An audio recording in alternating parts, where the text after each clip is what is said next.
สบายดีทุกคนทุกทานยินดีต้อนรับเข้าสู่ช่องไอแลนด์บอยบ่าวบ้านดอนเด้อพี่น้อง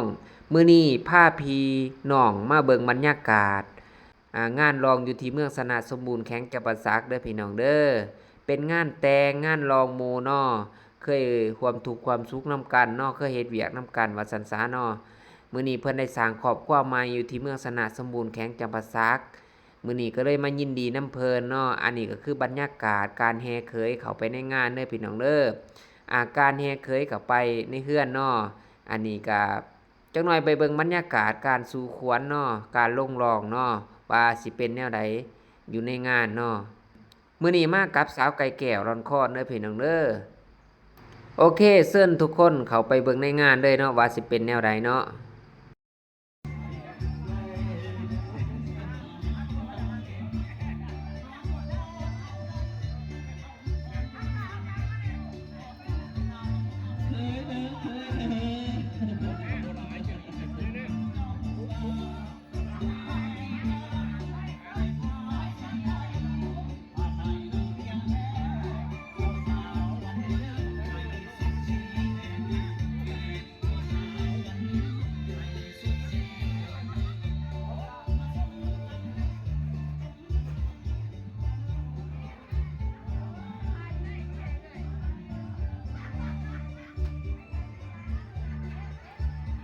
กาย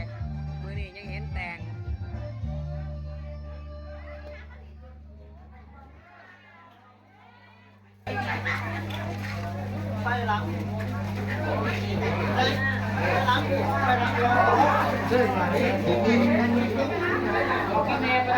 พ่อแม่ควายชายไปนั่งทางมึงนั่นเด้อพ่อแม่ควายไปนั่งทางนี้คนฝาที่บอกไว้มันติดหมด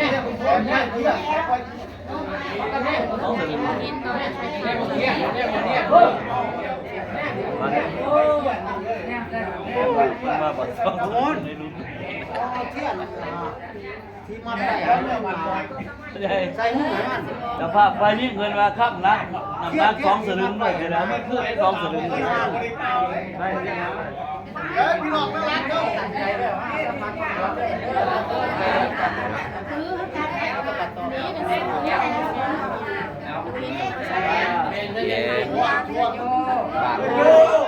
ใส่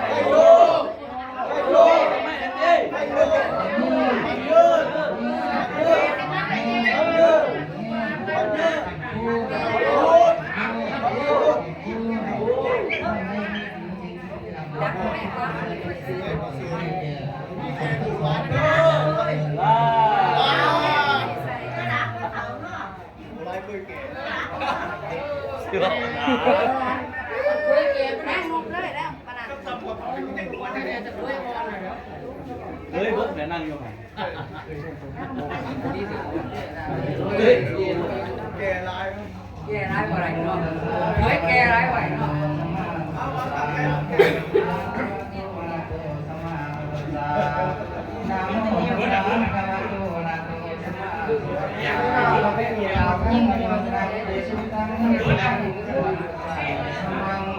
อายุวัฒนังเตชิสังยังพังสามีสุขียังขีทุทัง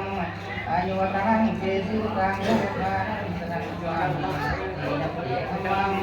อายุวัฒนังเตชิสังยังพังสนังสามีสุขียังขีสังฆังอายุวัฒนังเตชิสังยังพังสนังสามีสามียังขีทุทัง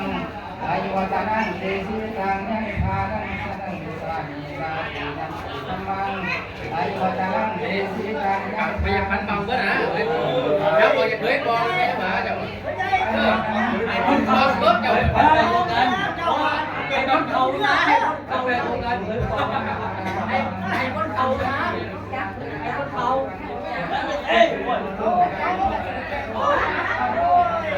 nghe tháo cưới mất tiền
ลูกสับยอ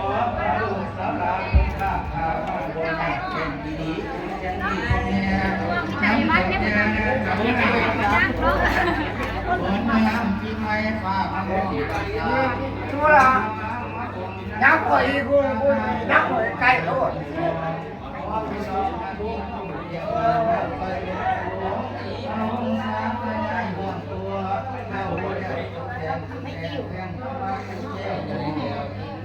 ขึ้นไป100เนี่ยหมด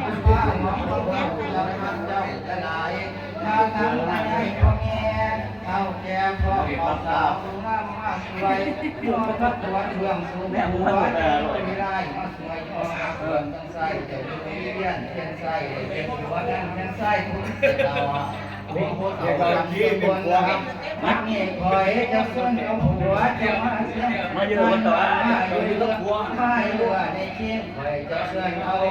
หัวนั่งน้ำไม่โทรมาเสียงโหทั้งคนเดียวเป็นหัวมาเยอะคนเอ้ย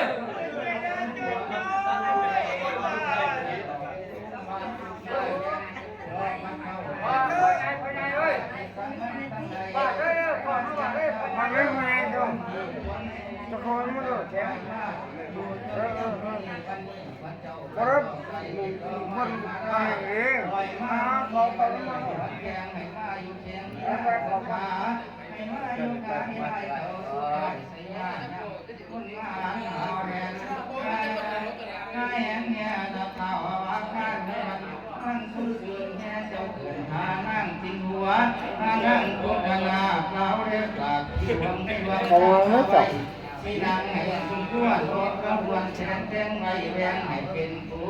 อามาน้ำแก้วแก่เจ้าแก่แก้วอาหัวนาไอ้เกิดตัวเชิงสองให้เจ้ามาอยู่กองเห็นลูกคอผู้อาเลื่อนหน้าบักตาเลี้ยงหน้าสองบนยิ้มลูกตาบักขึ้นหน้าเชิงท่านไปจะขึ้นเอาขวานมาข้างในก็มาเสียงไปละไม่เนื้อว่าสมนางงามอยู่หากินข้าวฟ้าฟ้าแต่ไม่เลี้ยงถ้าถึงเต่าอ้อยเขานั่งยิงถ้าเสียราคาเนาะมีรถตายิ่งใส่ยันหน่อยไว้ก็ใส่พอเสียนของกับแก่ให้เจ้ามีทุกอย่างสร้างมายิงอันข้ามปัญญาทั้งจนของอาเด็กอาเด็กว่า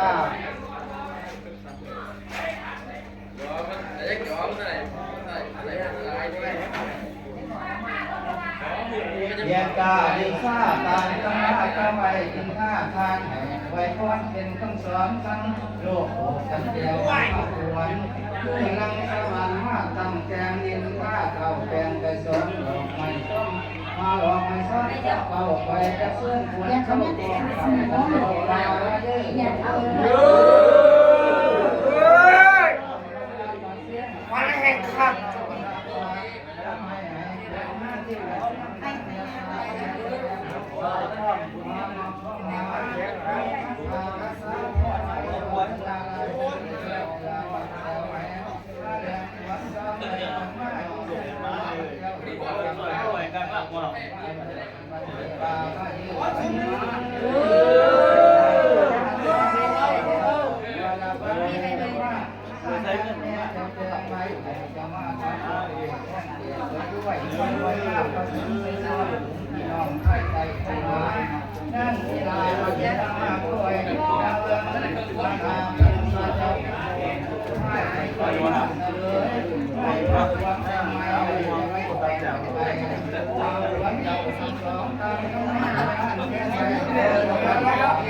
คนไรแม่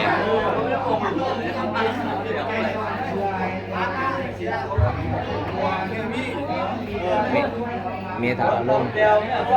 ตัวเสือได้ลายนางแปะตู่เนี่ย ทางก็ใหญ่สีเขียวเกลือละลง ทองกุหลาบ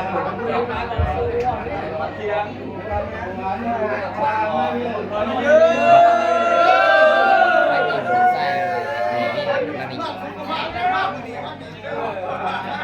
เกลืออย่างแบบเกลือพอแบบยัง เสื้อประมาณด้วยอยู่แบบนั้น ควรจะไปอยู่ไกลไปจะได้มันมากแล้ว ลำบาก แล้วก็ตั้ง4เดี๋ยวก็บายบายแต่ว่าบ่เห็นบ่ส่อง YouTube ครับครับ ตอนนี้เราก็มาลองที่ยังปานม่วงลักษณะสมบูรณ์เราอย่าไก่ละ โอ้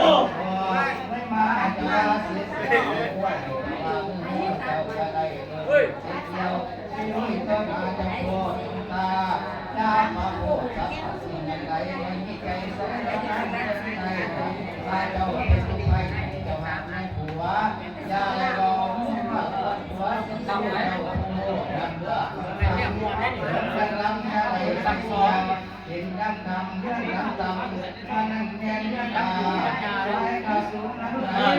แกคุณจะยักไว้นะ ไอ้หน่อยเลื่อนอ่ะเลื่อนเลื่อนซอยอ่ะเลื่อนรังไงแล้วได้เนี่ยคือเนี่ยยักไว้นะแต่ว่านี้นอกคนนี้เรื่องแกเนี่ยเฮ้ยสูงว่ะบริการไว้ว่ะสูงเลยนะ เสียงมากเลย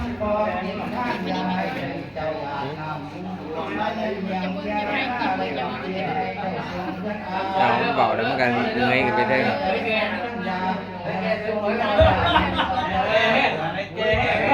ยิ้มกูเขาแก่ทีแรกกูยุบกูก็บอกอะไรก็ทีนั้นตัวไหนหรอแค่พอดตัวไหนหรอตัวไหนหรอแค่แกมาแกนะจนยาวไปเห่าเอาหัวเลยแกว่าแกเห่ามันก็เป็นมันเรื่อง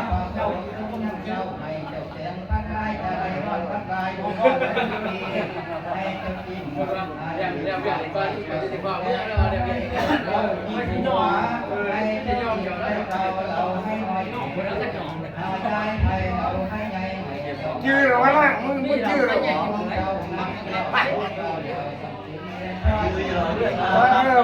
เข้าไปชื่อทางก็ผันเนอะ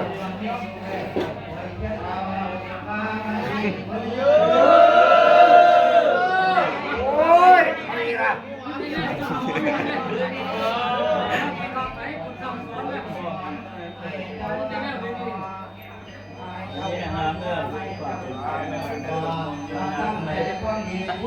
มีเพียงพ่อน้อยมาทำช่วยพาพากันโยสัสเสด็จว่าอายุวันนาสยามังกาลังอายุ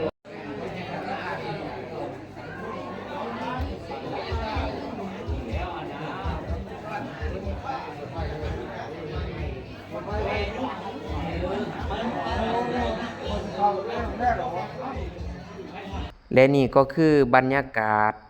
การลงรองหรือว่าการสู่ขวัญเนาะก็ถือว่าสำเร็จลงหลังจากนั้นแขกที่ถูกเชิญเนาะหรือว่าพี่น้องปองปายเนาะที่มาร่วมในงานก็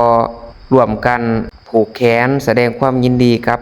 เจ้าบ่าวและเจ้าสาวเนาะพี่น้องเนาะนี่คือบรรยากาศในการลงรองสู่ขวัญเด้อพี่น้องเด้อ เ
มันต้องมีสากเอาไป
ทำเพื่อคุณขอพรสิ่งใดดีๆนะอวยพรในพระเดอร์ตั้งไผ่ไม่เคยมาเนาะแต่คือไม่ว่าเราไผ่เก่าเคยเก่าเนาะ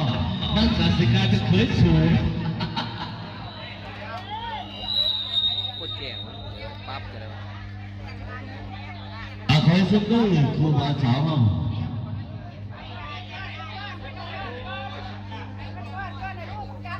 ครูบาสาวในกันเนี่ยเลยกับพนักงานพวกเราตัวเปียเงินใน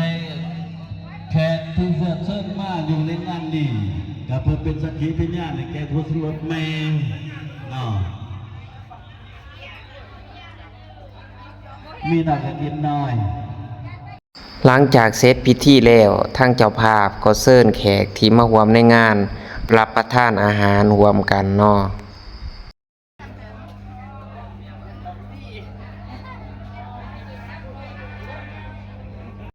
หลังจากนั้นก็เลยบรรเลงความม่วนซื่นเนาะ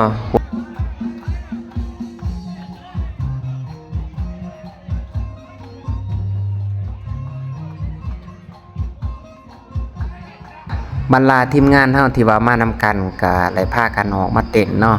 ได้ออกมาเต้นอย่างม่วนซื่นร่วมกันเนาะเต้นนำวงสามัคคีร่วมกันในสไตล์แบบเป็นกันเองว่าซั่นซะเนาะ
มื้อนี้สาวไก่แก้วได้รับเกียรติขึ้นมาห้องเพลงเนาะฝากผลงานเพลงแล้วก็ฝากความม่วนซื่นให้แก่กับพี่น้องปองปายแล้วก็ทีมงานที่มานำกันเนาะ